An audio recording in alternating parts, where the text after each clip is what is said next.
तो आज की हमारी चर्चा एक एक ऐसे पल पर है जो किसी भी महाकाव्य के सबसे तनाव भरे क्षणों में से एक हो सकता है। सोचिए, कुरुक्षेत्र का मैदान पूरी तरह से तैयार है, दोनों तरफ लाखों सैनिक खड़े हैं और वो युद्ध शुरू करने का ऐलान करने वाले शंख बज चुके हैं। हवा में एक अजीब सी खामोशी है, मतलब तूफान से ठीक पहले वाली। और ये सिर्फ सैनिक नहीं है, ये इतिहास के सबसे बड़े योद्धा हैं, है ना। एक तरफ भीष्म पितामह, गुरु द्रोण और दूसरी तरफ अर्जुन, भीम।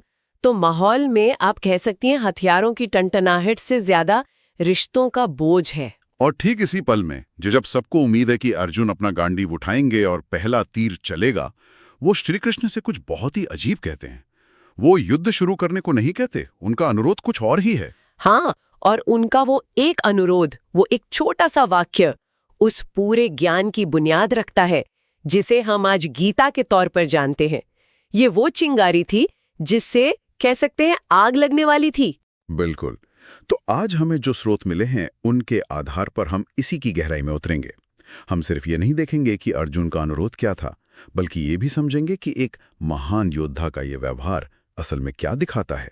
क्या ये सिर्फ एक सैन्य रणनीति थी या फिर एक गहरे मनोवैज्ञानिक संकट की शुरुआत, और कैसे इस एक पल ने अर्जुन को एक शिष्य बनने पर मजबूर कर दिया। चलिए इस गुत्थी को सुलझाते हैं, क्योंकि इस एक पल में ही पूरी गीता का सार छिपा हुआ है। तो हमारे सामने जो जानकारी है वो साफ बताती है कि अर्जुन श्री कृष्ण से कहते हैं, सेनयोरुभयोर मध्ये रथम स्थापयम में अच्युत, यानी हे अच्युत, मेरा रथ दोनों सेनाओं के बीच में ले जाके खड़ा कर दीजिए। अब पहली नजर में कोई भी सोचेगा कि एक स्मार्ट मिलिट्री मूव है। एक कमांडर की तरह वो दुश्मन की ताकत, उनकी फॉर्मेशन देखना चाहते होंगे। क्या ये इतना ही सीधा था? सतह पर तो यही लगता है। कोई भी सेनापति युद्ध से पहले अपने विरोधी की व्यूह रचना को समझना चाहेगा, लेकिन यहाँ बात इससे कहीं ज्यादा गहरी है। स्रोत में एक खास लाइन पर जोर दिया गया है कि अर्जुन उन योद्धाओं को देखना चाहते थे जो पूरे उत्साह और तैयारी के साथ युद्ध के लिए खड़े थे। वो सिर्फ गिनती नहीं करना चाहते थे, वो उन शहरों को, उस जज्बे को देखना चाहते थे। पूरे उत्साह के साथ, ये सुनने में ही कितना अजीब लगता है। मतलब जो लोग इतने जोश से लड़ने आए हैं वो कोई भारी दुश्मन नहीं, बल्कि उनके अपने ही लोग हैं। ये देखकर तो किसी का भी दिल बैठ जाएगा। और यही हुआ। ये कोई मिलिट्री मुआयना नहीं था, ये हकीकत से आमना सामना था। अर्जुन शायद अपने मन को यकीन दिलाना चाहते थे कि ये सब सच में हो रहा है। देखिए, जब तक दुश्मन एक धुंधली सी सेना है तब तक लड़ना आसान है, लेकिन जैसे ही आप उस सेना के बीच जाकर भीष्म का चेहरा देखते हैं, द्रोण की आंखों में देखते हैं, तो वो शत्रु की परिभाषा ही बदल जाती है। वो अपने बन जाते हैं जिनके खिलाफ आपको लड़ना है। तो ये सिर्फ एक बाहरी एक्शन नहीं था, बल्कि एक अंदरूनी सफर की शुरुआत थी। हमारे स्रोत में एक पंक्ति है जो कहती है कि अर्जुन को महसूस होने लगा था कि ये युद्ध केवल शस्त्रों का संघर्ष नहीं है, बल्कि अपनों के विरुद्ध खड़े होने की कठिन परीक्षा भी है। आपने बिल्कुल सही नब्ज पकड़ी है। और इसके बाद जो होता है वो इस बात को और पुख्ता करता है। रथ के बीच में पहुंचने के बाद अर्जुन सिर्फ देखते नहीं है, वो टूट जाते हैं। स्रोत में अर्जुन की शारीरिक हालत का जिक्र है। उनके अंग शिथिल पड़ने लगते हैं, मुंह सूख जाता है, शरीर कांपने लगता है और हाथ से गांडीव धनुष फिसलने लगता है। गांडीवम स्रंसते हस्तात। मैं आपको यहीं रोकना चाहूंगा। ये तो सिर्फ उदासी या दुख नहीं है, ये एक पूरा साइकोलॉजिकल और फिजियोलॉजिकल ब्रेकडाउन है। मतलब उनका शरीर भी युद्ध करने से इनकार कर रहा है। क्या इसी को अर्जुन विषाद योग कहा गया है, मतलब निराशा का योग? बिल्कुल। और ये बहुत दिलचस्प है कि इसे योग कहा गया है। योग का मतलब होता है जुड़ना। यहाँ अर्जुन अपने असली डर से, अपनी असली पीड़ा से जुड़ रहे हैं। अब तक वो एक योद्धा के मुखौटे के पीछे थे, अब वो मुखौटा उतर रहा है और अंदर का इंसान जो उलझन में है, जो डरा हुआ है, वो सामने आ रहा है। ये निराशा असल में सच्चाई से जुड़ने का एक माध्यम बन जाती है। लेकिन यहाँ एक सवाल उठता है।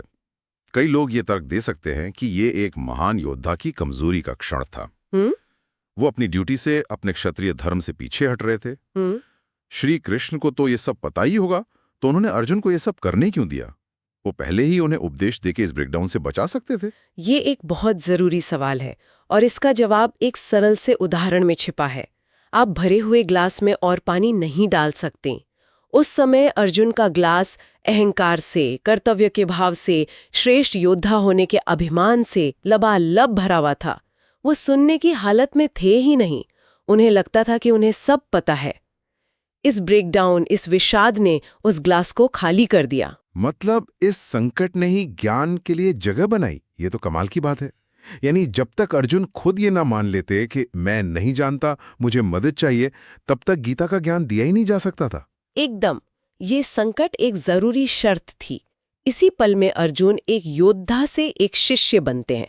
वो पहली बार कहते हैं, शिष्यस्ते हम शाधिमाम त्वाम प्रपन्नम, मैं आपका शिष्य हूं, मुझे रास्ता दिखाइए। अगर वो रथ बीच में ले जाने को न कहते, अगर वो अपने परिवार को देखकर टूटते नहीं, तो वो कभी इस स्थिति तक पहुंचते ही नहीं। वो शायद युद्ध लड़ते, जीत भी जाते, लेकिन अंदर से हमेशा के लिए खोखले हो जाते। अगर हम इसे आज के दौर से जोड़कर देखें तो ये एक तरह का कॉग्निटिव डिसोनेंस जैसा लगता है। मतलब आपके दो विश्वास आपस में टकरा रहे हैं। एक तरफ उनका विश्वास है कि मैं धर्म के लिए लड़ने वाला एक योद्धा हूं, और दूसरी तरफ उनका सच है कि मुझे अपने दादा और गुरु को मारना होगा।